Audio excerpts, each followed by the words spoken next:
From now on, Holy Father, not my will, but your will be done. I said, Father, you have chosen me. Give me the strength to obey. I will follow you no matter what it takes. If you know me, you cannot be neutral about me. Either you will hate me or you will love me. Because there is only one important business in the world. It is the business of salvation.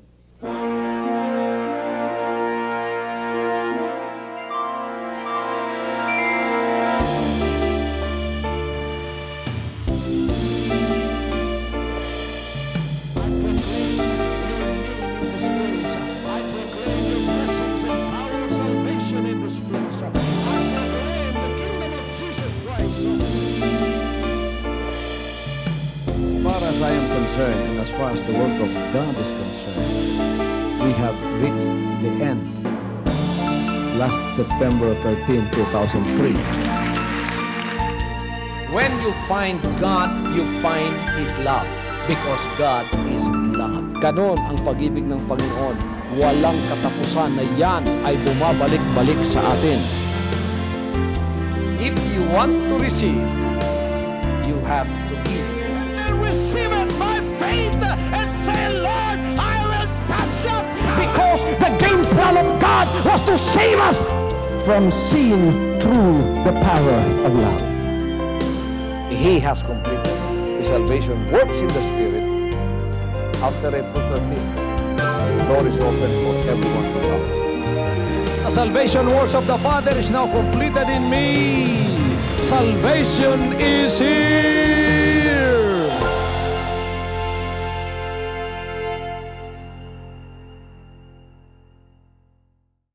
And Jesus Christ, the name above every name, who is the King of Kings and the Lord of Lords in the Philippines, isa itong movement, isang kilusan. Ang lahat ay magsabing kilusan. Ano ang movement na yan? Yan ay ang movement na ang tao, pagka naging member ng Panginoon, maaalis sa sumpa. Sino dito ang gustong umalis sa sumpa? Ano ang sumpa, kapatid at kaibigan? Ang sumpa ay walang iba kundi ang karamdaman, karukhaan, kasalanan, kabigatan sa buhay, mga problemang walang kalutasan, sumpa ng kaguluhan sa pamamahay. Yan ang sumpang aalisin kayo at makakaalis lamang kayo kung kayo ay magpapasakop sa pagpapala ng ating Panginoon na Kanyang ipinangako. Now, baka magtanong kayo na baka ito'y isa na namang relihiyon. Hindi po ito isang relihiyon, mga kapatid. Dahil dito, walang relihiyong kikilalanin. Kahit anong relihiyon mo, maaari kang pumasok sa pagpapala ng Panginoon. Kaya napapansin ninyo sa ating television ministry sa The Hour of Truth, ay meron tayong tinatawag na covenant partnership. Ano yung covenant partnership? Ang covenant partnership ay partnership ng pagpapala. Na lahat ng problema mo, ibigay mo sa Kanya sapagkat kilala Kanya, covenant partner mo ang Panginoon. Ito ang dahilan kung bakit siya pumunta sa sanlibutan ito upang ang tao hanguin sa kasalanan, alisin sa sumpa. Nakasumpa tayo dahil nagkasala ang ating unang magulang. Gusto ng Diyos alisin tayo sa sumpa. Sino dito ang gustong umalis sa sumpa? Hindi ko kayo pipilitin kung ayaw nyo. Pero ito'y ino-offer ng Panginoon na walang bayad. Aalis kayo sa kadimalasan ng buhay. Ano man ang ginagawa ninyo, nadidimalas kayo. Sapagkat nakasumpa kayo. Ano man ang gawin nyo, mabigat. Ano man ang gawin nyo, may kaguluhan. Gusto ng Diyos, alisin kayo riyan. Pero hindi kayo makakaalis dyan kung hindi kayo gagawa ng desisyon. Sino rito ang gustong gumawa ng desisyon na papasok sila sa pagpapala ni Jesus Christ? Walang mawawala sa inyo. Walang bayad yan. Pagpasok ninyo riyan, alis ang sumpa at ang pagpapala uuna sa buhay nyo. Hallelujah. Hallelujah. Sino sa inyo rito ang gustong sumama sa Panginoon pagbabalik niya? Gusto ba ninyong ako'y mangaral sa pagbabalik ng Panginoon ngayon? Gusto ninyong malaman kung gaano na lang kalapit? Gusto ninyong makasama na buhay? Ang gustong sumama ng buhay, taas ang kamay. Yung di nagtaas ng kamay, sorry na lang sa inyo. Tingnan ko nga ang kamay ng gustong sumama sa Panginoon. O yan, mga kapatid. Okay. Hindi po relihiyon ang sasama doon. Hindi po denominasyon ang sasama doon. Wala yan. Ang sasama doon, tao na inihanda dito pa at ang paghahanda ay narito sa mga salita ng Diyos. Ang kilusang ito ay lumalaganap. You get out of your religion because religion cannot save you. Denomination cannot save you. It is only Jesus Christ that can save you. At ang pamamaraan sa mga salita ng Diyos. Hallelujah. Gusto ba ninyong pagpalain ng Panginoon? Ang lahat ng gustong tumanggap ng papapala ngayong gabing ito, taas ang kamay. Alisto kayo sa instructions na sasabihin ko. Pag sinabi kong tumaas ng kamay, tinaas ninyo, pagpapala yung milagro na yon. Okay. Hallelujah. Gusto ba ninyong ang pagpapala ng Panginoon idiretso sa inyo o ipadaan muna sa relihiyon? Ipadaan muna sa denominasyon? Kayo, gusto ba kayong pumunta sa langit? Ano ang gusto nyo? Dumaan muna sa relihiyon, denominasyon o diretso na kay Jesus Christ? Ako ang unang didiretso. Kaya ako'y naririto upang kayo ay aking pangaralan na ganyan nga ang ating gagawin. Naalala ko ang isang istorya, mga kapatid, ng isang ginang. Pumunta siya sa simbahan sapagkat walang gatas ang kanyang anak. Nanalangin siya ng buong puso. Sabi niya, Panginoon, humihingi po ako sa inyo ng panggatas ng aking anak. Wala pong gatas ang anak ko, wala po akong pera. Ang halaga ng gatas ay 100 pesos. Mataimtim, buong puso ang kanyang dalangin. Tamang-tama, napadaan ang pare doon sa loob ng simbahan kung saan siya nananalangin. Napakinggan ang dalangin ng ginang. Naawa yung butihing pari, mga kapatid, at kinapan niya yung bulsa niya. Hinanap kung may pera ba siya. Nagkataon, may pera siyang nag-iisa. Nang tiningnan niya, 50 pesos ang pera niya. Hinintay niya ang ginang na matapos sa kanyang dalangin. Nung natapos na ang babae sa kanyang dalangin, ay nilapitan siya ng pari at sinabi, Anak, ang dalangin mo ay tinugon na ng Panginoon. Eto ang tugon sa iyong dalangin. Tinanggap nung ginang ang pera, lumabas siya, paglabas tiningnan niya, 50 pesos. Alam ninyo, ang ginang bumalik sa simbahan, muling lumuhod, at sinabi niya, Panginoon, kung sasagutin po ninyo ako, huwag na ninyong ipadaan sa kamay ng pare. Kasi kinukuha ang kalahati.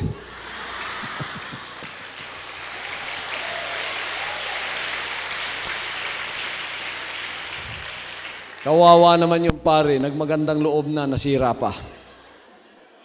Pero mayroong lesson doon na napapaloob. Amen? Na pagka tayo ay dumalangin, hindi na kailangang ipadaan pa sa ibang tao. Kailangan idiretso na sa atin ang dalangin, ang kasagutan. Pagka tayo naman ay gustong pumunta sa langit, huwag na tayong kumurbada pa kung saan saang institusyon, relihiyon o denominasyon, sapagkat sinabi niya, pwede na tayong dumiretso. Anong sabi ng Panginoon sa John 14:6? I am the way, the truth, and the life. No man cometh unto the Father but by me. Ako ang daan, katotohanan at ang buhay. Walang papasok sa Ama maliban sa akin. Kaya diretso na tayo. Ang sabi ng Panginoon sa John 10 verse 9, I am the door. If any man enter into me, he shall be saved. Ako ang pintuan. Ang papasok sa akin, maliligtas. Diretso na yon, mga kapatid. Meron bang kahalagahan kung ano ang ating pinaniniwalaan? Does it make any difference what we believe? Yes, it does. Kailangan alam mong pinaniniwalaan mo. Kasi kung hindi mo alam, mapapahamak ka. Eto, merong isang Amerikano sa Amerika, pumasok sa yoga, nagme-meditate, hanggang sinabi niya, nakarinig siya ng boses. Sabi daw ng boses, kumuha ka ng kahoy, sunugin mo, at magpabaga ka ng marami. Yung baga bang ginagamit parang sa litson? Nung nagbaga na, sabi daw ng boses, tumayo ka sa ibabaw ng baga. Tumayo siya ngayon, mga kapatid, hanggang sa siya ay nanigas. Kinuha siya, walang malay tao, dinala sa ospital. Nasunog mula sa talampakan papunta sa kanyang buto. Pinutol ang kanyang paa. Nang siya'y matauhan, wala na siyang paa, sabi niya, malaki pala ang diferensya kung ano ang ating pinaniniwalaan. Kasi pagka nagkamali pala tayo, putol ang dalawang paa natin. Amen. Pagka nagkamali tayo ng paniniwala, hindi lang mapuputol ang paa natin, pupunta pa tayo sa impyerno. Kailangan ngayon alam natin ang ating pinaniniwalaan. Dito, hindi po relihiyon ang aking pinangangaral. Pastor Kibuloy did not stand here to preach another denomination and religion to you. I came to see to it that you will know the blessings of Jesus Christ through the power of the Holy Spirit. Kaya, nang ako'y pinadala ng Diyos, hinahanap ko sincero sa aking puso sapagkat ako'y galing din sa relihiyon at denominasyon, but I did not find the satisfaction that I was trying to find within my heart. And so I cried out to God in a loud voice, and I cried with my whole heart, and I say, Lord, show me the way. Pakita mo sa akin ang daan, sapagkat pagka hindi mo ipinakita sa akin ang daan, ako ay mamamatay. Pag ako'y pumunta ng impyerno, sisisihin kita. Sasabihin ko sa iyo, hindi ka magandang Diyos sapagkat hindi mo pinakita sa akin ang daan. Hanggang ang Panginoon, ipinakita nga niya sa akin ang daan at wala pala talagang ibang daan kundi ang Panginoon sa pamamagitan ng kanyang mga banal na salita. Gusto kong ma-rapture na buhay. Ama, gusto kong ma-rapture na buhay. Gusto kong sumama sa iyong buhay. Hallelujah. Ano po ang pamamaraan? Hallelujah. Pinakita sa akin ng Panginoon ang daan at ito rin ang daan na ngayon ay ipakikita ko sa inyo, mga kapatid. Amen? Merong isang misyonary na Amerikano mula sa Amerika pumunta sa Davao City. Nung siya ay mga 2 araw na, ibig siyang maghulog ng sulat papunta sa Amerika. Pumunta siya ng post office ng Davao. Hinanap niyang post office. Inikot-ikot niya Davao, hindi niya nakita ang post office. Hanggang nakita niya isang bata. Sabi niya sa bata, can you show me the way to the post office? Ang bata taga Davao. Alam niya kung saan ang post office. Kinuha siya, dinala siya roon, nagpasalamat yung Amerikano. Sinabi niyang, thank you sa ginawa mo. Ngayon, bilang pagpapasalamat ko sa iyo, I will invite you to our meeting tonight. Meron kaming malaking service. Because of my gratitude of you helping me, I will also invite you at tuturuan kita mamaya. Ako'y mangangaral sa daan papunta sa langit. At ikaw, tuturuan ko rin sa daan papunta sa langit. Sa kanyang pagtataka, mga kapatid, ang bata hindi gumiti, hindi tumawa, o hindi man nagbigay ng assurance na pupunta siya. Malungkot yung bata nakatingin sa kanya. Sabi niya, bakit tila hindi ka masaya sa invitation ko? Sabi nung bata, hindi ako masaya sa invitation mo. Nasabihin mong tuturuan mo ako ng daan papunta sa langit. Kasi intundaan lang sa Davao City papunta sa airport at papunta sa post office. Hindi mo alam yung pakayandaan papunta sa langit. Baka mawala tayo. Ngayong gabi ito, hindi kayo mawawala. Sapagkat hindi ko itatago sa inyo ang daan papunta sa kaharian ng Diyos. Sino ang daan? Sigaw natin ang pangalan niya. Anong sabi niya? I am the way. Ako ang daan, ang katotohanan at ang buhay. Walang makakapasok sa Ama kundi sa pamamagitan ko. Kaya hindi po relihiyon ang dapat nating pasukin, kundi ang ating Panginoon. Maraming mga masasamang espiritu ang humahadlang sa pagparito namin ngayon sa crusade na ito. Kahit saan ako pumupunta, inuunahan ako ng masamang espiritu. Kinakalat niya ang balita, huwag kayong pumunta riyan sapagkat si Kibuloy ay kulto. Si Kibuloy ay kulto at hindi totoo yung sinasabi niya. Si Kibuloy, meron nga mga kapatid, may nagsabi pa talaga, ito daw ang paglilingkod na ito ay kay Satanas. Satanism daw ito. Tatanungin ko kayo, meron bang Satanas na nagtataas sa pangalan ni Jesus Christ? Meron bang Satanas na pagka nangaral, magbabago ang tao? Meron bang Satanas, mga kapatid, na pagpunta mo rito, dadalain ka, gagaling ka, maalis ang bisyo mo, at ikaw ay pagpapalain ng Panginoon? Wala, ano? Walang masamang espiritu na babaguhin ang buhay mo. Ang makapagbabago sa buhay, isa lamang ang ating Panginoon. Ngayon, gusto kong mangaral sa inyo sa gabing ito sa pamamagitan ng mga salita ng Diyos at gusto kong makinig kayo. Pagkatapos, mga kapatid, ay kunin po ang lahat ng sinasabi ko ngayong gabi sapagkat mahalaga ito. Hindi natin alam kung kailan matatapos ang panahon. Binigyan tayo ng Panginoon ng 7 araw. 7 days God has given us. In those 7 days, 6 days na ang natatapos. 1 day with God is 1,000 years with us. Every 2,000 years, may kababalaghang nangyayari. The first 2,000 years, natapos sa panahon ni Noah. Second 2,000 years is the birth of Jesus Christ. Third 2,000 years is the second coming of Jesus Christ. Tayo ngayon, nasa pangatlong 30 at 2,000 taon. So sa 2,000 taong natitira, ilan ang natapos na natin?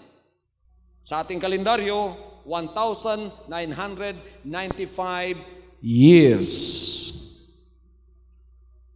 Mga kapatid, hindi na po talaga matagal ang Panginoon naghahanda na ng kanyang bayan upang sumama sa kanya na buhay. Ibig kong muling makita kung sino sa inyo ang ibig sumama sa Panginoon na buhay. Papasok ba kayo sa arka na inyong kaligtasan? Ang arka ng ating kaligtasan ay walang iba kundi ang ating Panginoon. Sinabi ng ating Panginoon dito sa Matthew chapter 24, verse 3, babasahin ko. At samantalang siya'y nakaupo sa bundok ng mga olibo, ay nagsilapit sa kanya ng bukod ang mga alagad na nagsisipagsabi, sabihin mo sa amin kailan mangyayari ang mga bagay na ito at ano ang magiging tanda ng iyong pagparito at ng katapusan ng sanglibutan. At sumagot si Jesus at sinabi sa kanila, mag-ingat kayo na huwag kayong mailigaw ni numan. sapagkat marami ang magsisiparito sa aking pangalan na nagsasabi, ako ang Kristo, at ililigaw ang marami. At mga karirinig kayo ng mga digmaan at mga alingaw-ngaw ng mga digmaan. Ingatan ninyo na huwag kayong magulumihanan, sapagkat kinakailangang ito'y mangyari. Datapwat hindi pa ang wakas, sapagkat magsisitindig ang bansa laban sa bansa, at ang kaharian laban sa kaharian, at magkakagutom at lilindol sa iba't ibang dako. Datapwat ang lahat ng mga bagay na ito ay siyang pasimula ng kahirapan. At kung magkagayoy, magsisibangon ang mga maraming bulaang propeta at kanilang ililigaw ang marami. At dahil sa pagsagana ng katampalasanan, ang pag-ibig ng marami ay lalamig. Datapwat ang magtitiis hanggang sa wakas ay siyang maliligtas. Pagpalain ng Panginoon ang kanyang banal na salita. I will preach for a while. Then after that, yung mga pangangailangan nyo, kung may sakit kayo, wag muna kayong umalis, sapagkat mananalangin ako sa inyo. May financial kayong problema, ano man ang problema nyo, ang lahat ng naririto ngayon, hindi kayo lalabas na walang pagpapalang tatanggapin ninyo.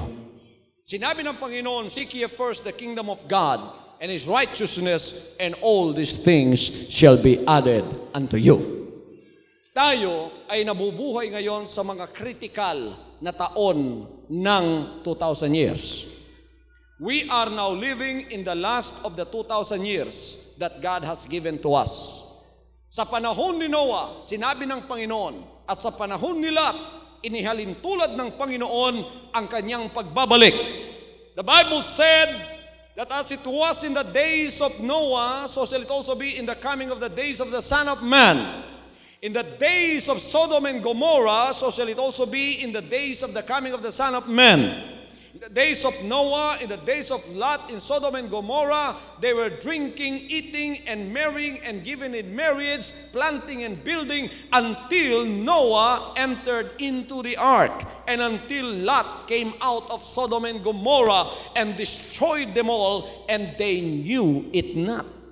Hindi po nila alam, sapagkat ang mga tao hindi interesado noon sa kaligtasan. Alam ninyo, naglilipana sa buong sanlibutan ngayon ang napakaraming maruming espiritu. Naniniwala ba kayo sa mga anghel? Sino naniniwala sa mga anghel dito? Sino naniniwala sa mga maruruming espiritu? Ang mga masamang espiritu ay mga anghel noon yan. Nakipaghamok sila sa Panginoon, natalo sila kasama ni Lucifer, ibinagsak sa sanlibutan ito. Nang sila'y bumagsak dito, ang kanilang pakay ay ipahamak ang tao. Alam nilang ang tao pangangaralan ng magandang balita. Kaya kapag kayo pumapasok sa meeting na ganito, pagka kayo mga kapatid ay pumasok sa meeting na ganito, the devil will try his best to hinder you. Yung pagpasok lang ninyo, that's not yet the victory for you. Because there are demons that will come after you. Pagkatapos mga kapatid, bubulungan kayo sa inyong mga tenga, lalo na sa panahon na ng pangangaral ng salita ng Diyos, at sasabihin, huwag kang makinig sa pangangaral ng salita ng Diyos. Bakit? Sapagkat ang masamang espiritu nagpapasimula sa ating mga pag-iisip. Pagkatapos pinopoison nila at dinudumihan ang ating mga pag-iisip. So there are times na ako'y mangangaral ng salita ng Diyos, ikaw ay nakikinig dyan, pero wala kang nalalaman sa sinasabi ko. Kung minsan ako'y nangangaral, nakikinig ka, pero nakakatulog ka. Kung minsan ako'y nangangaral, ikaw ay restless, maraming bumubulong sa'yo, sige na, lumabas ka na, hindi mo na kailangan yan. Kailangan hanggang sa pag-aawit ka lang. Pero pagdating ng pangangaral, lumabas ka na, sapagkat wala kang makukuha dyan. O kaya busy ka, matutulog ka pa bukas. Huwag ka lang magagsaya ng panahon. The Bible said in Matthew 13 that when the seed of the Word of God comes, ipangangaral yan, mahuhulog sa puso, nanakawin ng demonyo, pagka yan hulog sa matigas na puso. Ang nahuhulog sa batuhan, kinukuha rin at pinapatay ng init. Pagkatapos yung nasa dawagan naman, ay pinapatay naman ng mga tinik. Ngunit naririto kayo. Alam ko ang puso ninyo ay isang mabuting puso na pumarito kayo upang tumanggap ng mga salita ng Panginoon. At isa sa pangangaral na ibig hadlangan ng demonyo ay ang pangangaral patungkol sa pangalawang pagbabalik ni Jesus Christ. Because He wants you to become like those people in the days of Noah. He wants you to become like those people in the days of Lot. What were the attitude of those people? Ano ang pag-uugali ng mga tao sa panahon ni Lot? They were sinful. They were worldly. They were modern. And they did not care about the righteousness of God. Hindi nila pansin yan. Wala silang pakialam sa mga salita ng Diyos. Wala silang pakialam sa mga kalooban ng Diyos. Sila ay makasalanan, sila ay makamundo, at ang inaatupag nila ay ang mga bagay lamang ng sanlibutan. They were careless. They did not care anything about what is with regards to God. Wala silang pakialam sa mga bagay na yan. Pagka pinag-uusapan righteousness ng Panginoon, wala yan sa kanila. Sabi ng banal na kasulatan, until the day that Noah entered into the ark and they knew it not. Hanggang pumasok si Noah sa loob ng arka at hindi nila alam. Hindi nga kaya nila alam? Alam ninyo, ang Diyos ay may mga planong ginagawa. Sa panahon ni Noah, nang ang kasalanan ay pumasok na sa kanyang kaharian, mga kapatid, nakita ng Panginoon ito. Sabi niya, ako'y bibisita at lilipulin ko ang kasalanan ng tao at sila'y bibigyan ko ng 120 years upang magsisi ng kanilang kasalanan. Ngunit may nakita akong isang pamilya doon na aking pagkakalooban ng aking biyaya, ng kaligtasan. Ang kanyang pangalan ay si Noah. Kaya bumabanga ang Panginoon habang nagtatrabaho si Noah. Isang araw, mga kapatid, nakarinig siya ng isang boses na sinasabing, Noah! Noah! Lumingon si Noah, wala siyang nakikitang tao. Nagpatuloy siya sa kanyang paggawa. Pagkatapos tinawag na naman siya. Ang sabi niya, ano, Panginoon? Ipinahayag ng Panginoon ang plano kay Noah at sinabi niya, Noah, lilipulin ko ang tao at ang kasalanan niya ay pumunta na sa aking kaharian. Hindi ko na ito matiis. And so this generation is going to end up in judgment. But I have a plan of salvation, Noah, that I would like to reveal to you. This is the plan of salvation. Noah, gumawa ka ng arka. Ito ang kanyang sukat mulang dulo hanggang dulo. Ang kalapad, ang kataas, ilang bintana, ilang pintuan, kung ano ang papasok, ilang araw kang mangangaral. Noah, ibibigay ko sa iyo ang susi ng aking plano. At habang ginagawa mo yan, ipangaral mo ang aking kalooban at sabihin mo sa mga taong magsisi sila ng kanilang kasalanan. Sabihin mo sa mga tao, meron silang 120 taon upang bumalik sa akin. They have 120 years to repent and come back to me, Noah. At si Noah ay gumawa sa pinagagawa ng Panginoon sa kanya. Pinutol na niyang mga kahoy kasama ng kanyang 8 member sa pamilya. Pagkatapos, mga kapatid, pinasimulan na sa bundok ang paggawa ng napakalaking arka. You know, while Noah was building the ark, many people were laughing at him. Maraming taong tumatawa sa kanya, marami ang umalipusta sa kanya, maraming mga kapatid ang umuusig sa kanya, maraming tumatawag, kulto si Noah, maraming tumatawag, kwarta lang yan. Si Noah ba ay nagpatuloy? Si Noah ay nagpatuloy sapagkat narinig niya ang boses at plano ng Diyos. Now, 120 years is a lot of years to wait for. But 120 years nevertheless is going to end. Kaya ang 120 years naging 100 years na lang. There came a time na ang 100 years naging 50 years na lang. Ang 50 years naging 20. Ang 20 naging 10. Ang 10 naging 5. Ang 5 naging 2. Ang 2 naging 1. Ang 1 naging 6 months na lang hanggang nagbibilang na lang ng araw si Noah sapagkat natatapos na niya ang arka. Ngunit ang mga tao makasalanan pa rin. Ang tao pinagtatawanan pa rin ang pangangaral ng magandang balita. Ang tao ay naroroon pa rin sa kanyang kasamaan. Hindi niya inaakalang may mangyayari. But I will tell you, everything that happens in the physical starts in the spiritual. All the plans of God are going to be pursued in the physical. So kung anong plano ng Diyos, siya ang mangyayari. Kailangan alam ng tao sa modernong sanlibutan ito kung ano ang plano ng buhay na Diyos. Pareho sa panahon ni Noah. Kaya nung siya ay gumagawa, araw na lang mga kapatid, hanggang dumating ang 120 years exact. And the Lord said, Noah, there is no more time. Wala nang panahon. Pumasok ka na, ikaw at ang iyong buong pamamahay. Pumasok na kayo sa loob ng arka sapagkat panahon na ang aking kahatulan ay babagsak na sa sanlibutan ito. Pumasok si Noah.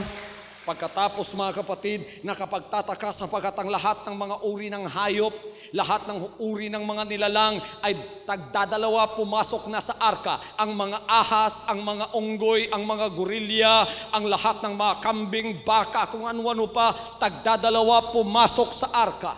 Now, will it not be wonderful for you to live in the days of Noah and watch this scenario happening right at your very eyes? Nakikita ninyo, nangyayari ang mga bagay na ito. Tagdadalawa mga kapatid. All roads lead to the ark of Noah. Siguro yun lang, sapat na upang magsisikat. Sabihin mo, talagang merong mangyayari sigurong nakakapangilabot sa sanlibutan ito. Ako ay magpapasakop, magsisisi na ako. Totoo sigurong sinasabi ni Noah. But no, the people remain in their sin. The people remain sinful. They did not mind it until the Bible says, pumasok si Noah at hindi nila alam, tinakpan, pagkatapos nagpasimula ng umulan. Naalarma sila sa ulan kasi wala pa silang experience ng ulan noon. Ngunit mga kapatid, wala pa rin sa kanila hanggang ang ulan ay naging 5 araw, 10 araw, 20 araw. Mataas na, lumubog na ang gym, lumubog na ang kahoy, lumubog na mga kapatid ang bundok hanggang isang panahon. Ang mga buhay pa, nakita nila lumulutang ang arka at si Noah at ang kanyang pamilya ang siya lamang naligtas. The same with the times of Sodom and Gomorrah. Ang Panginoon, mga kapatid, magalit sa kasalanan. Nang ang panahon ni Sodom and Gomorrah, sa Sodom and Gomorrah ni Lot, ay pumasok na ang kasamaan nila, pinadala ng Diyos ang 2 anghel upang tingnan kung ang kasamaan ng 2 anghel, ng sudad na yon ay totoo. Pumasok ang 2 anghel, anong nakita nila? Sapagkat ang kasalanan ng Sodom and Gomorrah ay sodomy. Amen. Alam niyo kung anong kasalanan nila? Ang babae nagiging lalaki, ang lalaki nagiging babae. Dito, ang pangalan ng Panginoon tinataas sapagkat ang lalaki papanatilihing lalaki. Sa demonyo, the devil will deceive you. Kung lalaki ka, sasabihin niya, huwag kang maniwala, babae ka. Amen? Hallelujah! Akala nila ako'y galit sa mga bakla. Hindi ako galit sa mga bakla. Mahal ko ang mga bakla, kaya ako'y nangangaral sa kanila. Ngunit kung mananatili ka sa iyong pagiging bakla, talaga hindi ka papasok sa langit sapagkat sinabi ng 1 Corinthians chapter 6 verse 9, walang baklang papasok sa langit. Hallelujah. You can have all the gay movements in the world. You can have all the gay rights in the world as long as you want to. But the Word of God is very explicit and clear about it. Walang baklang papasok sa karya ng Diyos. Yan ay deception ng demonyo. Kaya itong nangyayari sa Sodoma and Gomorrah, mga kapatid, at pinasok sila ng kahatulan ng Diyos. Sabi ng Panginoon, meron pa namang matuwid doon. Sino? Sabi ni Abraham, Panginoon, kung meron pong 50 matuwid, inyo pong lilipulin ng 2 syudad. Sabi ng Panginoon, hindi. Bumalik si Abraham, binilang niya. Kinuha niyang calculator niya. Mga kapatid, walang 50. Bumalik na naman siya. Panginoon, kung meron pong 40, lilipulin ba ninyo? Hindi. Bumalik siya, binilang na naman. Wala rin. 30, wala rin. 20, wala rin. 10, hanggang 10 na lang. Kung merong 10, Panginoon, lilipulin po ba ninyo? Sabi ng Panginoon, hindi. For the sake of 10 righteous people, I will save the cities of Sodom and Gomorrah. Binilang ni Abraham, wala. Tatatlo lang sila doon, mga kapatid. Si Mr. Lot, si Mrs. Lot, 2 anak, 4 lang sila doon na matutuwid. Sabi ng angel, mamaya, madaling araw, gumising kayo ng maaga, lalabas kayo because the judgment of God is going to fall upon these 2 cities. Anong nangyari? Umulan ng asupri at apoy, sinunog ang 2 siyudad na yon. Hindi nila alam. Alam ba ninyo ngayong huling araw na ito? May plano ang Diyos. Ang plano niya ay bumalik sa pamamagitan ng tinatawag na second coming. Ang lahat ay magsabing second coming. At sa second coming, there are 2 phases in the second coming. The first phase of the second coming is what we call the rapture. Ang lahat ay magsabing rapture. Ang rapture ay walang iba kundi kukunin ang taong sasama sa kanya na buhay, hindi na dadaan ng kamatayan. Sino gustong sumama? Kaya pagka may mga meeting na ganitong ginaganap, si Pastor Kibuloy, i-cancel na lahat ninyong schedule nyo, pumunta kayo rito. This might be the best time of your life that you will never forget because you may go to other meetings that do not have anything to do with salvation. But this meeting is an informative meeting about the very issue that will happen before the eyes of the world, and they will never know it if they do not listen to the message. Hallelujah. Nakaupo ang Panginoon sa Mount of Olives. Siya ay nilapitan ng mga apostoles, that was almost 2,000 years ago. Sinabi nila, Panginoon, interesado po kaming malaman kung ano at kailan ang katapusan ng kapanahunan. Now, there are many people now na gusto nilang malaman ang future, kaya pumupunta sila sa mga ball readers, pumupunta sila mga kapatid sa mga bumabasa ng mga palad ng tao, pumupunta sila sa mga nagbabasa ng bolang kristal, sinasabi kung anong future, kailan, kung ano. Kaya marami ang nagpipredict kahit sa religious circles. In 1988, somebody came to me in Davao City and gave me a booklet. The booklet says 88 reasons why Jesus Christ is coming in 1988, November 11. If He does not come in November 11, November 12, kung wala pa rin sa November 12, November 13, 1988. Sabi ko sa kanila, mga kapatid, ito ay kayabangan sapagkat ang banal na kasulatan nagsasabing, hindi natin alam. Sabi ng banal na kasulatan, no one knows the day, nor the hour, not even the Son, not even the angels, only the Father. Walang nakakaalam. Kung walang nakakaalam, Pastor, bakit ka nangangaral sa amin ng mga pangangaral ng pangalawang pagbabalik? Ito ang dahilan kung bakit ako'y nangangaral sa inyo, sapagkat hindi nga niya binigay ang panahon, ang time, ang petsa, ang buwan, ang taon, ngunit ibinigay naman niya ang mga signs o ang mga tanda. Gusto ba ninyong malaman ang mga tanda? Binasa natin kanina. Sinabi ng Panginoon, before the coming, He said, these are the signs that you have to watch for. Ito ang mga palatandaan na inyong kailangang makita. Anong mga palatandaan? Magkakaroon ng digmaan, bansa laban sa bansa. Ano pa? Lindol. Bago lang nagkalindol. Kada taon may lindol. Sa atin dito mayroong mga calamities na nangyayari. Mount Pinatubo is one. Natatabunan na yung probinsya ng Pampanga. That is one of the calamities. Isa lang yan. Ano pa, mga kapatid? Lalala ang sitwasyon ng krimen. Babasa kayo ng news. Ayan, makikita ng inyong mga mata kung anong nangyayari sa modernong sanlibutan ito. May famine, may mga kagutom. Ito bang lahat ay nangyayari na? Gera, digmaan, kagutom, famine, tribulations, and what have you. All of these are now happening before our very eyes. And they are happening at a very rapid rate that I personally believe that the coming of the Lord is so near, He is even at the doors. Hallelujah! Ngunit, sa lahat ng pinupuntahan kong mga lugar, Ano ang general attitude ng mga tao? People are complacent. They are still planning about their future. That is good. They are still planning about their marriage and giving in marriage and planting and building. That is good.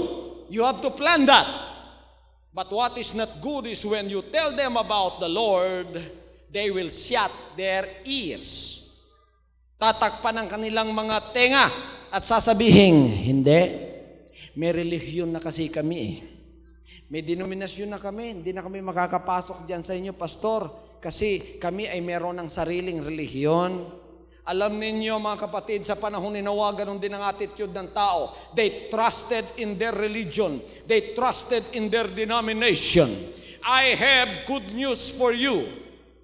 I don't know if this is good news or not, but it is good news for those that will listen to it.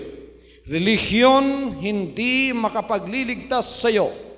Denominasyon hindi makapagliligtas sa iyo. Isa lamang ang makapagliligtas sa iyo, ang arka ng buhay ni Jesus Christ. Tinanong ko ang Panginoon, kung ipadadala mo ako, Lord, ano ang pangalang aking ipakikilala? Sabi ng Panginoon, wala kang pangalang ipakikilala, ang pangalang yan. Panginoon, ano po ang pangalan na kung saan ako manghahawak upang ako ay maligtas? Hanggang na-discover ko ang Acts 4:12. Anong sabi ng Acts chapter 4 verse 12? Wala nang ibang pangalang ibinigay sa silong ng langit, sukat ikaligtas ng tao, at yan ay ang pangalan ni Jesus Christ. Woo! Hallelujah! Yan ba ang pangalang higit sa lahat ng pangalan? Anong sinabi ng banal na kasulatan? He was obedient unto death. That's why God gave him a name which is above every name, that at the name of Jesus Christ, every knee shall bow and every tongue shall confess that Jesus Christ is Lord, for the glory of God the Father. Hallelujah! So, pinadala ang modernong Noah. At nangangaral siya sa takurong ngayon. Hallelujah! Ano ang arka ng kaligtasan? Buhay ni Jesus Christ. Salita ng Panginoon. Ang sabi niya sa John 12:48, kung hindi ninyo ako tatanggapin, itatakwil ninyo ang aking mga sinabi. Merong isang hahatol sa inyo sa huling araw. Ang mga salitang sinabi ko, siya ring hahatol sa inyo sa huling araw. Pagka tayo'y humarap sa Kanya, wala nang makapagtuturong isa man sa inyo dito sa takurong at sasabihin, alam pala ni Pastor Kibuloy yan, bakit hindi niya ipinahayag sa amin? Bakit hindi niya sinabi sa amin? Right now, this ministry is busy propagating and spreading the whole gospel of Jesus Christ to the whole world. Bakit mga kapatid? Sapagkat pagka binabasa mo ang mga dyaryo ngayon sa huling araw nito, puro bad news, bad news, bad news. Wala nang good news. Sabi ko, kailangan makapaglagay ng good news upang ang tao hindi niya i-blame ang Diyos sa huling araw. Kaya itong ginagawa ng ministry ito, we are busy in the last days, going from place to place, preaching the Word of God without fear or favor. Lahat pinangangaral at lahat pinagsasabihan, malapit nang dumating si Jesus Christ. Kailangang maalis na kayo sa tanikala ng pagkakaalipin, ng kasalanan, ng relihiyon, ng denominasyon, ng demonyo, ng laman, at kayo'y magpapasakop na sa kalayaan at pagpapala na nanggagaling sa ating buhay na Diyos.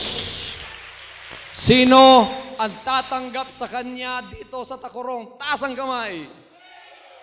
Tatanggapin ba ninyo ang buhay niya? Baka sasabihin ninyo, wala nang lugar si Jesus Christ dito sa amin dahil may relihiyon na kami. Baka mag-away siya at ang relihiyon namin. Do you know that God has no religion? Walang relihiyon ng Diyos? Alam ba ninyo yon? At alam ba ninyo mga kapatid na malapit na ang panahon na ang Kanyang pagdarating sa rapture ay mangyayari na? Kung ang pinaka-skeptic na tao, ang ang pinaka-doubtful na tao pag-uusapan, siguro wala na iba kundi ang mga scientists. Bakit? Because scientists always back up their claim by means of facts and evidences. Kaya pagka sinasabi mo may langit, sabi ng siyentipiko, prove it. Show me evidences that there is a heaven. Kahit ang mga siyentipiko sa Amerika, pinakita na ng Diyos. Sapagkat there were a group of astronomers in the States that were peering and looking into the northern hemisphere.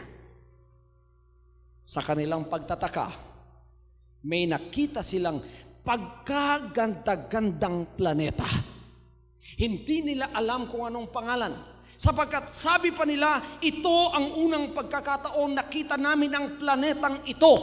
Palagi kaming tumitingin dito sa Northern Hemisphere, wala kaming nakikitang planeta na ganitong pagkaganda-ganda.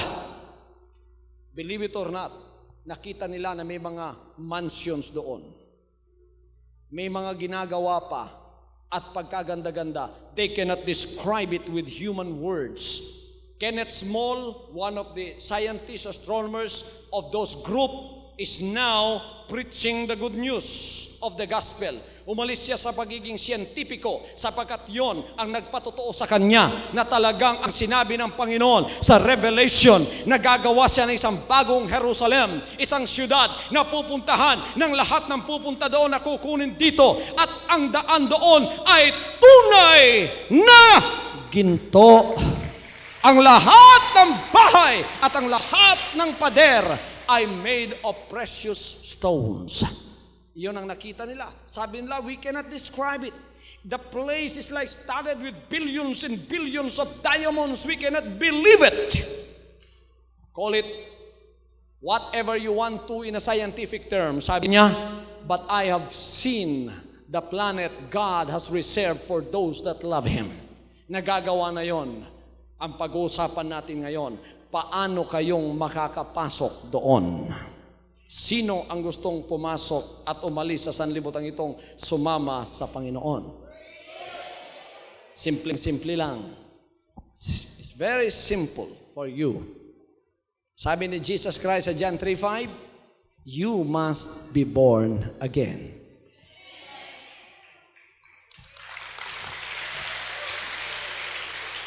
Baka sabihin mo, ako'y born again na pastor. Kung born again ka na, anong klaseng born again? Dalawang klaseng born again. Born again na sumusunod sa kanyang kalooban at born again na hindi sumusunod. They that hear my words and obeys them is likened unto a man which built his house upon the rock. The rains came, the floods, the wind came and buffeted that house. The house did not fall because it was founded upon the rock. Pagka ikaw'y pumasok sa Panginoon, aalisin niya ang iyong pusong masuwayin sa kanyang mga kalooban. Yung reberdeng puso, aalisin niya yon. That is why a change is going to happen. Magkakaroon ng pagbabago. Yan ang tunay na born again. Ang nagbabago sa kanyang buhay sapagkat may pagsusunod siya sa mga kalooban ng ating buhay na Diyos. Pero may mga born again, sabi lang, born again ako. They are denominational. They are religious born again. Why? They listen to the word of God but never obeys them. They do not trust in the Lord but trust in their religion. They trust in their denomination. Oh, anyway, I am a member of my denomination. My denomination will guarantee my safety. My religion will guarantee my salvation. No, my friend, no religion and no denomination can guarantee your salvation. It is only through Jesus Christ and through obedience to the Word of God, which is the real meaning of being born again, that you can be with Him when the rapture comes. Ngayon, habang lumalapit ang panahon, nawawalan ng time ang demonyo. The devil is running out of time. Kaya busy naman siya sa paglalakad. Pinapasukan ng mga tao. Dito, hindi lang ninyo nakikita, maraming masamang espiritong naglilipana, pumapasok sa utak ng tao, pagkatapos mga kapatid, dinidisibang tao, at pagkatapos ginagawang walang kwenta ang salita ng Diyos. Tingnan ninyo pagka kayo ay merong masamang espiritu. Halimbawa, 4 ang masamang espiritu ninyo. Anong sasabihin ninyo sa paglilingkod na ito? Kulto yan. Kung 3 masamang espiritu ninyo, anong sasabihin nyo? Maniwala ka dyan. Kung 2 yung masamang espiritu ninyo, papasok kayo dito, anong gagawin nyo? Matutulog kayo. Ako'y nangangaral ng 2 oras. Wala kayong nakukuha. Pagka isang masamang espiritu ninyo, nag-aagawan ang Diyos at ang espiritong masama sa inyo. Maniniwala ba ako o hindi? Parang totoo yung sinasabi niya, pero ewan ko lang. Parang totoo naman ewan ko lang. Habang ako'y nangangaral, maraming masamang espiritu ang lumalayas, umaalis, nalilinis kayo. Hallelujah. Anong sinabi ng mga salita ng Diyos sa John chapter 15? Nalilinis kayo sa mga salitang ipinangangaral ko sa inyo, sabi ng Panginoon. Kaya't kayo, meron dito, kanina pa gustong umalis. Hindi makaalis-alis dahil ang Panginoon ay naglilinis na sa Kanya. Pagkalalis ang masamang espiritu sa iyo, magkakaroon ka ng appetite sa salita ng Diyos. Magkakaroon ka ng pag-ibig sa salita ng Diyos. Sasabihin mo, kahit isang araw pa tayo, kahit isang gabi pa mangaral si pastor, ako ay nasasarapan sa mga salita ng Diyos. Napakasarap pakinggan ng mga salita ng Panginoon. Hallelujah!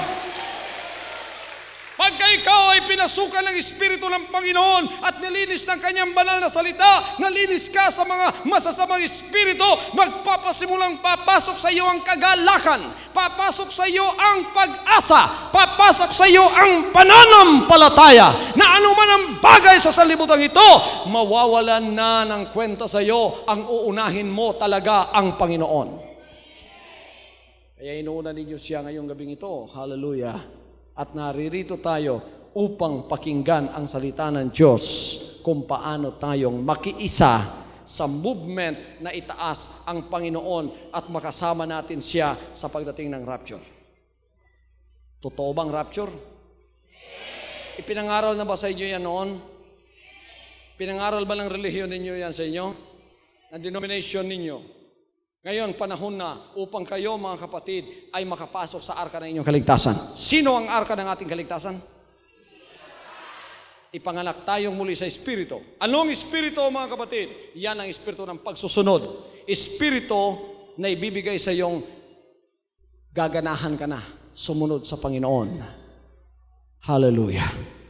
Hallelujah. Uunahan ka ng Panginoon. Sasabihin ng Panginoon sa iyo, anak, isa ka na sa mga kasama ko. Isa ka na sa inihahanda ko. Tinatanggap mo ang aking mga salita, sinusunod mo ang aking kalooban, ikaw ay papasok sa aking kaharian. Isang araw, mga kapatid, may milagrong mangyayari. This is the greatest of all miracles. That is the transformation of your body into a glorified body like the body of Jesus Christ. Pagkatapos, lilipad ka at hindi dadaan sa kamatayan. Tingnan ko nga ang kamay nung gustong makasama. Tinatanggap ba ninyo ang Panginoon? Nananampalataya ba kayo sa Kanyang mga sinabi? Okay. Ang lahat ng nananampalataya sa Kanyang sinabi, palakpakan natin siya.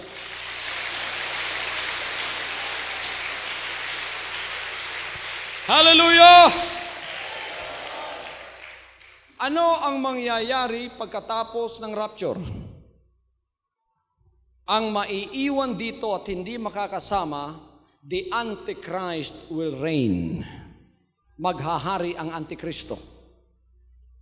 Itong trend ng buong sanlibutan, ang bansa ng lahat ng sanlibutan magkakaisa. Magkakaroon lamang sila ng isang hari. Ang tawag sa kanya ng mga Kristiyano ay Antikristo. Anong gagawin? Lahat ng tao ay mamarkahan. Either sa kanilang kamay o sa kanilang noo. Pakinggan niyo ito, mahalaga ito. Sa kanilang kamay o noo. There is now a technology in America Europe, industrialized nations tulad ng Hong Kong, na hindi na gumagamit ng pera. They are using what we call super card. Super card. Nandoon na lahat ang number mo, lisensya mo, SSS mo, lahat nandoon na sa card na yon. Dala-dala mo yon. Lahat nandoon na. Pag kayo namimili, pakita mo lang yung card mo. Pagka nagbibili ka kung ano man, grocery, gasolina, lahat, card lang, pakikita mo. Okay na yan. Ngayon mga kapatid, ano ang advanced na technology na ginagamit nila upang masolve ang problema na pagka nawala yung card mo, malaking problema yon kasi baka makuha lahat ng cash mo sa bangko. Ano ang kanilang ginagawa ngayon? They are now perfecting a technology na ang yung number imarka na lang sa katawan mo. Sinubukan na nila yan sa Amerika. Tinatak sa aso.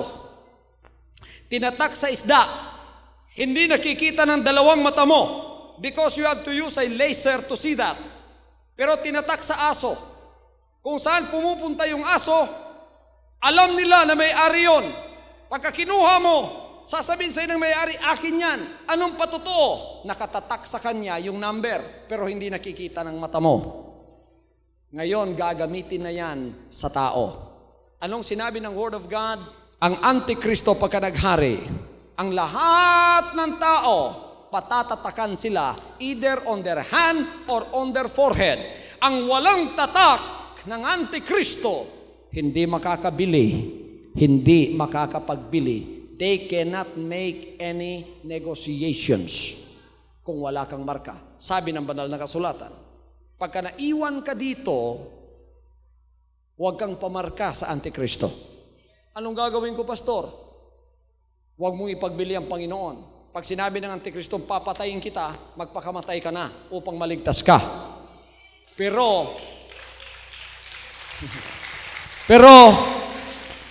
nandito ako ngayong gabing ito, hindi pa nangyari ang rapture. Kaya ako'y nangangaral upang kayo'y makapaghanda sa rapture, hindi sa Great Tribulation. Sinasabi ko lang sa inyo kung anong mangyayari right after the rapture. Kaya't ang inyong pastor naririto, nangangaral sa TV, nangangaral ng personal dito ngayon, at lahat ng taong nakikinig sa akin ay sinasabihan ko, maghanda tayo sa rapture. Paano ka maghahanda sa rapture? Mga kapatid, do not trust in anything but the Lord. Lahat ng itataas nila sa kanilang pamamahay si Jesus Christ bilang hari ng mga hari, Panginoon ng mga Panginoon, siyang pangalang higit sa lahat, itaas ang kamay. Those who want to become a member of that movement, raise up your hands. Hallelujah! Tutulungan ba ninyo si Noah sa paggawa ng arka? Ano ang arkang yan? Buhay ni Jesus Christ. Ang gawin nyo, simple lang, itaas lang siya. Ilagay sa inyong bahay, ilagay sa inyong puso. Sundin ang kanyang mga sinasabi. Umalis kayo sa pagkakaalipin ng anumang kasalanan, ng anumang tradisyon, ng hindi katotohanan. It matters what you believe. Kasi pagka nagkamali kayo sa pinaniniwalaan nyo, talagang hindi lang mapuputol yung paa nyo. Maiiwan pa kayo. At ang Antikristo ang maghahari sa buong sanlibutan ito. I don't have much time to deal with the Great Tribulation. Pero kaya kukunin tayo, sabi ng Panginoon, because ang kahirapang yon hindi pa dinanas ng buong sanlibutan. Biro niyo mga kapatid, pagkatapos ng rapture, magkakalindol. Because of the great earthquake, islands will be moved out of their place. Then there will be a nuclear holocaust. In the Great Tribulation, there are 6 months ng tao hindi mamamatay. Patayin mo yung sarili mo, saksakin mo yung sarili mo, dahil sa kahirapan magpapakamatay ka. Ngayon, di ba umiiwas kayo sa kamatayan? Sino naghahanap ng kamatayan dito? Taas ang kamay. Wala, no? Sa Great Tribulation, dahil sa hirap, ang tao maghahanap ng kamatayan. Kukuha ng revolver, para mo ng awa, barilin mo ako dito, dito. Para mo lang awa, saksakin mo ako sa puso. Tapos babarilin ka, bang! Sabog yung ulo mo, buhay ka pa rin. Death is going to go away for 6 months. Dahil ang tao pahihirapan, sabi ng Panginoon, yan ang magiging ganti noong mga hindi tumanggap sa akin noong ako'y nandito pa. Kaya ako'y nagpapasalamat, lahat kayong naririto, pagpapalain kayo ng Panginoon sa gabing ito. Bakit? Sapagkat tinanggap ninyo ang pangangaral ng salita ng Diyos sa pamamagitan ng Kanyang lingkod. Inihahatid ko sa inyo ang ating Panginoon. Siyang marangal na Diyos, hindi niya kayo pipilitin kung ayaw nyo. Yun lang ililigtas niya, yung gusto lamang maligtas. Sino ang gustong maligtas? Kung ayaw nyo, sabi nyo, denominasyon na lang magliligtas sa akin, relihiyon ko na lang, hindi kayo pipilitin ng Panginoon. Sige, makakalis na kayo. Sabi ng Panginoon. Pero ayon sa mga gustong sumama sa Kanya, gustong magpasakop sa Kanya, kaya't ako'y naririto. Ngayon, inuna ko ang kaharian ng Diyos sa pangangaral ng inyong kaligtasan. Tatanggapin ba ninyo siya, mga kapatid? Magpapamember ba kayo sa Kanya? Kanino kayo magpapamember? Relihiyon ba yan? Denominasyon ba yan? Ano yan? Kaligtasan.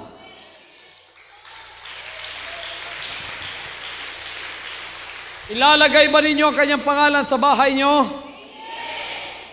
Huwag ninyo siya ikahiya. Anong sinabi niya? Pagka ikinahiya niya ako dito, ikahihiya ko rin kayo. Ilalagay ba ninyo siya? Kung may sasakyan kayo, ilalagay ba ninyo sasakyan nyo? Anong lalagay nyo? Jesus Christ, the King of Kings, the Lord of Lords. Jesus Christ, the name above every name, is the King of Kings and the Lord of Lords, the Philippines. Ano ibig sabihin nun? Ay, ibig sabihin nun, covenant partner ka ng Panginoon. Sumusunod sa iyo ang kanyang pagpapala. Lahat-lahat na. Spiritual, material, financial, temporal. Ikaw ay nasa security ng buhay ni Jesus Christ. Yan ang inihahatid ko sa inyo na magandang balita sa mga sandaling ito. Hallelujah! Yung ayaw, hindi kayo pipilitin ng Panginoon. Pero para sa lahat ng interesado sa kaligtasan ito, open pa ang pintuan ng arka. Natatapos na. Hindi magtatagal, sasara na yan. Ang lahat ng nasa sa loob ng movement na yan sa buhay ni Jesus Christ, huwag na kayong lumabas pa. Yung nasa labas, pumasok na kayo. Halina kayo sa pintuan na walang iba kundi si Jesus Christ. Pasukin natin siya at sabihin, Panginoon, I trust you, I give you my life. Hallelujah. Isa ngang malakas na clap offering sa ating buhay na Diyos. Hallelujah, hallelujah, hallelujah, hallelujah, hallelujah.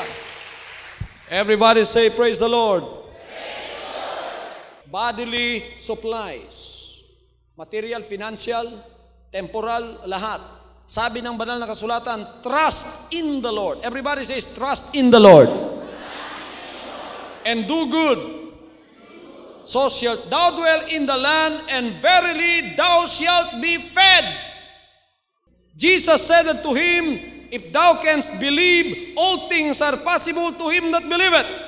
Mark 9:23. Marcos 9:23. Lahat ay posibleng mangyari sa may pananampalataya. Hallelujah! Okay, alam ninyo ang mithin, desire ng puso nyo, hindi pa natutupad. Matutupad na ngayon yan! I promise you, by the power of God, have faith in the Lord. Mangyayari sa inyo ngayon yan. Hallelujah! Pananampalataya ang kailangan para matanggap mo lahat sa Kanya. Anong pananampalataya? Paniniwalaan mo kung ano sinabi niya. In spite of all the circumstances in your life. Kung ano sinasabi ng katawan mo, huwag mong paniwalaan. Sinasabi ng tenga mo, huwag mong paniwalaan yan. Sinasabi ng sirkumstansya ng buhay mo, sinasabi ng sitras, mahirap, mahirap, mahirap. Sabihin mo kay Satanas, kalabanin mo yan. Walang hirap. Because I have faith in God. May pera ba kayo ngayon? Tuturuan ko kayo kung paano magkaroon. Gusto niyo bagong bahay? Wala pa. Tuturuan ko kayo kung paano magkaroon. Sinong gustong humingi ng kahit anuman? Taas ang kamay. Wala pa sa inyo yung hinihingi nyo? Wala pa sa inyo? Tuturuan ko kayo kung paano magkaroon. Hawakan nyo yung bulsa nyo.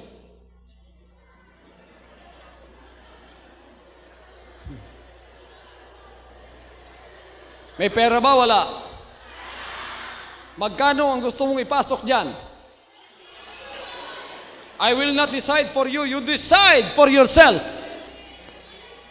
Ikaw ang mag-decide. Ngayon, sabihin mo sa Kanya, Lord, I want 50,000 in my pocket. Tuturuan ko kayo sa pamamaraan. Makinig kayo. Huwag muna niyo alisin yan. Huwag alisin sa bulsa.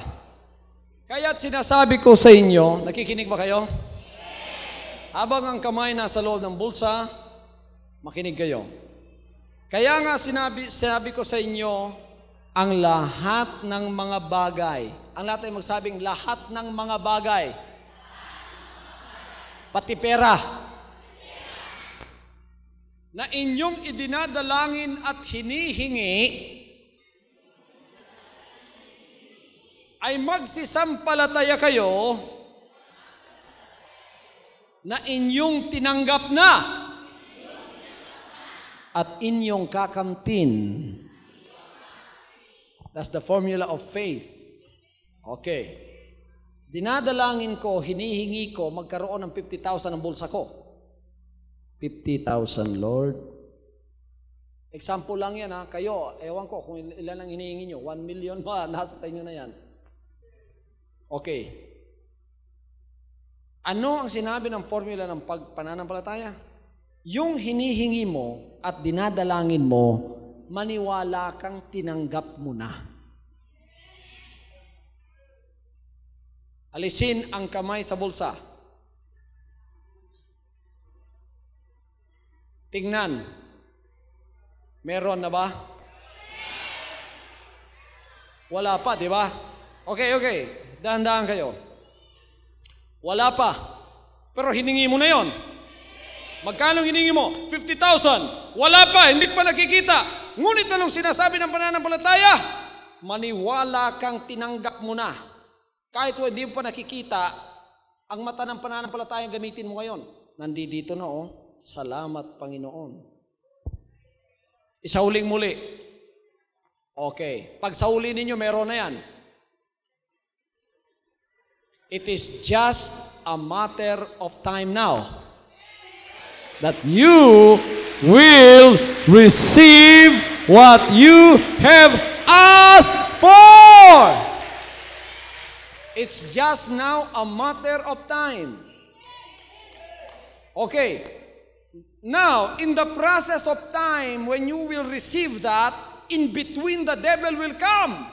Sasabihin sa'yo, maniwala ka dyan, di totoo yan. Tapos, madudulig ka na naman. Oo nga, no? Wala pa naman talaga, no? Huwag mong alisin ang pananampalataya mo. Ninanakaw ng demonyo yan. Alam niya, totoo yung sinabi ni Jesus Christ. It's just a matter of time. For others, it might take weeks before that will come to pass. For others, it might take months. Whether it take days, months, or years, it does not matter. It's just a matter of time. Paniwalaan mo, darating sa buhay mo yan. Ano man ang hiningi mo, paniwalaan mo, yan ay mapapasayo. Okay. Magmamaterialize sa'yo yan. If you have faith, na katulad ng sa Panginoon na, malakas na, paghingi mo, immediately, it will materialize in your hands. Hindi magic yan, totohanan yan. Sapagkat ang isang araw sa Panginoon, 1,000 years sa atin. Pagka sinagot ka niya, kagad-agad sinagot ka niya, it might take months for you. Pero darating yon. So yung hiningi nyo, meron kayong pag-asa ngayon na tatanggapin nyo. Because faith and hope, magkasama yan. Faith is the evidence of the things hoped for. You hope for that, you already have the faith, you will hope for it, and it will come to you. So ang formula ng Diyos, believe, and you will see. Formula ng tao, to see is to believe. Dapat makita ko muna bago ako maniwala. Sa Diyos, hindi. Maniwala ka muna at makikita mo. Tinyas Tomas. Sabi ni Tomas, hindi ko naniniwala sa inyong bumangon ng Panginoon. Hindi ko nakita Hindi ko nakita ng mata ko. Kung hindi ko mahahawakan dito, hindi ako maniniwala. Isang araw, nagtipon ng mga apostoles sa upper room. Nakasarado lahat. Biglang-bigla si Jesus Christ nang materialize sa kanilang kalagitnaan. Naku, mga kapatid, nang laki yung mata ng apostoles. Jesus Christ materialized in the midst of them. Anong hinanap ng Panginoon? Si Tomas. Tomas, halika. Pumunta ka dito. Sige, pasok mo yung kamay mo dito. Pinasok ni Tomas, dito. Pasok ni Tomas, dito, sa butas. Pasok ni Tomas. Anong sabi niya? My Lord and my God. Totoo pala. Sabi ng Panginoon, itong lesson ng faith, Tomas, mapalad ka sapagkat naniniwala ka dahil nakita mo. Ngunit mas mapalad ang hindi nakakakita, ngunit nananampalataya. Hallelujah. Sino naniniwala si Jesus Christ nandito sa kalagitnaan ngayon? Anong sinabi niya? Bakit kayo naniniwala doon? Sapagkat may sinabi siya. Sabi niya, 2 or 3 gathered in my name, I am in the midst of them. Nandiyan siya sa gitna ngayon. Katabi mo siya ngayon. Dapat pa ba siya mag-materialize para paniwalaan mo? Dapat pa bang magpakita siya para maniwala ka? Hindi na dapat. Kaya kung anong request mo ngayon, nakikinig siya. Pag uwi mo, sino dito humingi ng pera kanina pinasok sa bulsa? Taas ang kamay. Lahat kayo nagtaas ng inyong kamay. Hintayin nyo ha.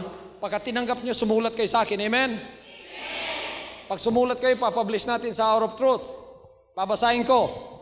Para patotohanan sa inyo, talagang totoo ang sinabi nyo. Totoong sinabi ko at pinangaral ko. Ano pang hiningin nyo? Bahay. Sino humingi ng bahay? Sasakyan. Pamilya, walang karamdaman. Maraming pera sa bangko. Malakas sa pananampalataya at paglilingkod. Ready sa pagbabalik ni Jesus Christ. Gusto ba ninyo ang buhay na yan?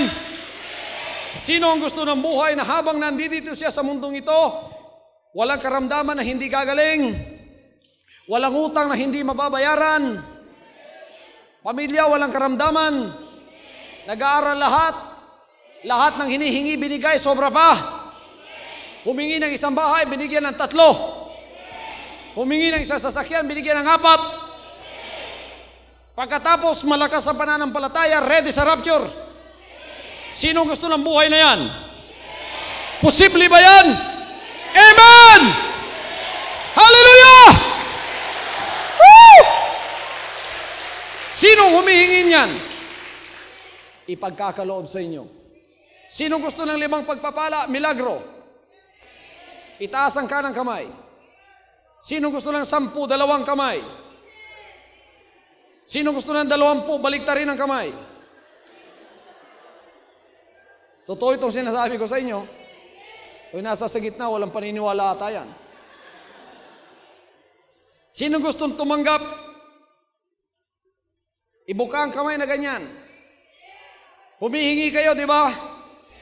Ayan ang ayos ng humihingi. Pagka tinanggap mo, anong gagawin mo? Ganyan. Pasok sa bulsa.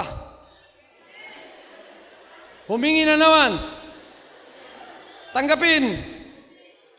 Ibigay. Tanggapin. Faith is as simple as that. It is as simple as close open. Hallelujah! Hallelujah!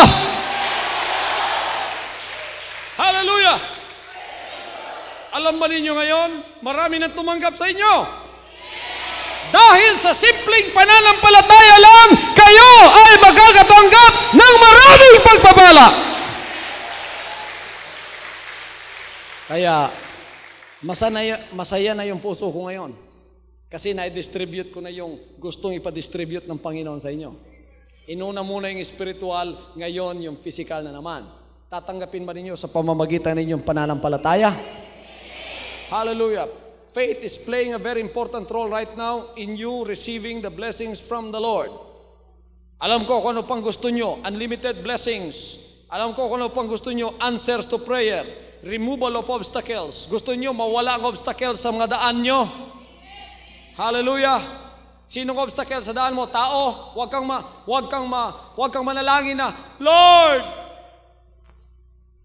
Masagasaan sana. Huwag. Basta manalangin ka. Sabi ng Panginoon, if you have faith as big as that of a grain of a mustard seed, command this mountain, be thou removed, and be thou cast into the sea. It shall follow thy word. Susunod sa iyo yan. Maaalis ang hadlang sa harapan mo at ikaw ay magkakaroon ng patong-patong na pagpapala. Ang lahat ay magsabing, Panginoon, tinatanggap ko po ang patong-patong na pagpapala. Milagro mula sa inyo. Ako'y magaling na. Anong sinasabi ng katawan mo? Magaling ka na. Sabihin man niyo, hindi, huwag ka maniwala sa kanya. Sapagat ang katawan mo kung minsan sinungaling, maniwala ka sa sinabi ng Panginoon. Sabi niya, pinagaling ka, magaling ka na. Yan ang pananampalataya. Hallelujah. Kumokontra ang pananampalataya sa realidad ng buhay. Sabi ng bulsa mo, walang pera. Sabi ng kamay mo, walang pera. Sabi ng utak mo, walang pera. Sabi ng mata mo, walang pera. Sabi ng pananampalataya, marami kang pera. Maniwala ka. Naniniwala ka ba, mga kapatid? Tingnan ninyo si Mrs. Abraham. Tumawa siya sa sinabi ng Panginoon, pero nagkatotoo. Binisita si Abraham isang araw ng Panginoon. 100 years old si Abraham. Si Sarah naman 100 years old din. 105 si Abraham, 100 years old si Mrs. Sarah. Sabi ng Panginoon na bumisita kay Abraham, sandali na lang ako, matatapos na ako. Sabi niya, Abraham, sa susunod na taon, ganitong oras, ganitong time, ganitong araw, magkakaanak ka. Pag sabi niya magkakaanak ka, si Mrs. Abraham tumawa. Sabi ni Mrs. Abraham, bakit siya tumawa? Kasi sinasabi ng katawan niya, 100 years old, nakakita na kayo ng talong na hindi nabili sa palengke ng 3 buwan, ganyan katuyo ang katawan ni Sarah. Sabi na sa akin ng mga doktor, magme-menopause daw ang babae pagka 45 to 47 years old. Ewan ko kung gaano katotoo yun. To be safe, sabihin na natin 50. Menopause, ibig sabihin din magkakaanak yan. Si Sarah, ilang taon? 100 years old. Medical science says Sarah will not bear a child. The body of Sarah says she will not bear a child. Circumstances and situations around her says she will not bear a child. That's why she laughed at the proposal of the Lord. Sabi ng Panginoon, bakit ka tumawa, Sarah? Hindi ako tumawa, Panginoon. Nagsinungaling pa siya. Pero pag alis ng Panginoon, after 3 months, si Sarah, mga kapatid, nagsusuka na. Naghahanap na ng hilaw na mangga. 50 years old, menopause na. Si Sarah, 100 years old. Ano yon?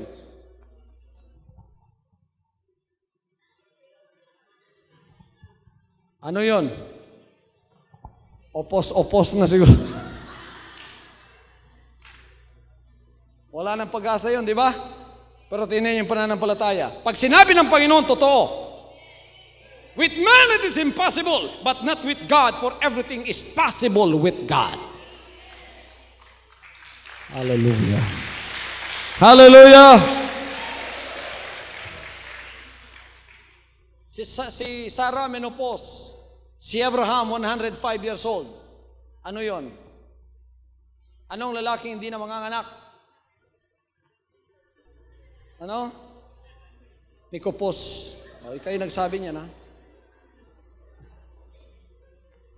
Walang pag-asa kung titingnan mo ang bagay ng sanlibutan. Pero pag sinabi ng Panginoon, yan ay totoo. Sasabihin ko sa inyo, baka yung financial ninyo parehas na sa katawan ni Sarah, walang pag-asa. Baka yung katawan nyo parehas sa panahon ni Sarah, walang pag-asa. Maniwala kayo, ngayon ang pagpapala, sinasabi ng Panginoon sa inyo, ibubuhos na walang hadlang sa bawat isa sa inyo. In Jesus' name, receive the blessings of the Lord. Sa pangalan ni Kristo Jesus, taas niyo yung kamay niyo habang ako'y dumadalangin dito. Yung lahat ng gustong pagpapala. Name it. Name it. Lahat, sabihin niyo. Problema, alam mo, problema mo yung asawa mo? Huwag mo siyang awayin. Sabihin mo lang sa Panginoon. Sapagkat ang makapagbabago sa tao, ang Panginoon. Ibaba muna niyo. Ang makapagbabago sa tao, ang Panginoon. Asawang babae, kung yung asawa mo gusto mong baguhin, hindi ikaw ang magbabago sa kanya. Do not nag him. Huwag mo siyang awayin. Bawat uwi ng bahay na away mo. Ikaw sinungaling ka. Babaero ka pa. Huwag mong awayin. Sa Panginoon mo sabihin. Dahil ang Panginoon madaling magbago ng tao. May taga Hong Kong na kapatid natin. Gusto niyang baguhin ang asawa niya sa Pilipinas. Biro niyo pinapadala ng pera, nagluluko pa. Nangangaliwa pa. Sinusuplayan pa ng pera sa Hong Kong. Sabi ko, sister, dumalangin ka sa Panginoon. Sapagkat ang Panginoon, pagka siyang nagbago sa asawa, madali yan. Siyang tatakbo sa iyo ngayon at sasabihin niya, darling, magbabago na ako. Magtataka ka kung ano nakain niya. Ito nga ang nangyari, mga kapatid. Bakit? Sapagkat nung isinumbong niya sa Panginoon, pinalo ng Panginoon yung asawang lalaki. Paano? Nilagyan ng pigsa ang puwit. Hindi makaupo siya ngayon. Bawat umupo siya, naku, napapasigaw siya. Tapos pumasok sa isip niya, pagsisihan niya ang lahat ng ginagawa niyang kalokohan. Nung nagsisi siya, gumaling ang puwit niya. Kaya sinabi niya sa asawa niya, magbabago na ako. Madali ang Panginoon pagka siya ang gumawa ng paraan. Okay. Itaas na muli ang kamay ng gustong may tanggapin sa Panginoon. In the name of the Lord Jesus Christ, by the power and authority vested upon me as the servant of God in the last days, lahat ng hiniling mo ngayon, tatanggapin mo, kapatid. Ano man yan, physical, spiritual, material, o financial, you will have a miracle. Umasa ka at manampalataya sa Kanya. Dati magsabing, Panginoon, tinatanggap ko po ang kasagutan ng aking pananampalataya. Ang lahat ng aking kahilingan, tinanggap ko ng kasagutan. In Jesus' name, amen. From now on, Holy Father, not my will, but your will be done. I said, Father, you have chosen me. Give me the strength to obey. I will follow you no matter what it takes. If you know me, you cannot be neutral about me. Either you will hate me or you will love me. Because there is only one important business in the world. It is the business of salvation. I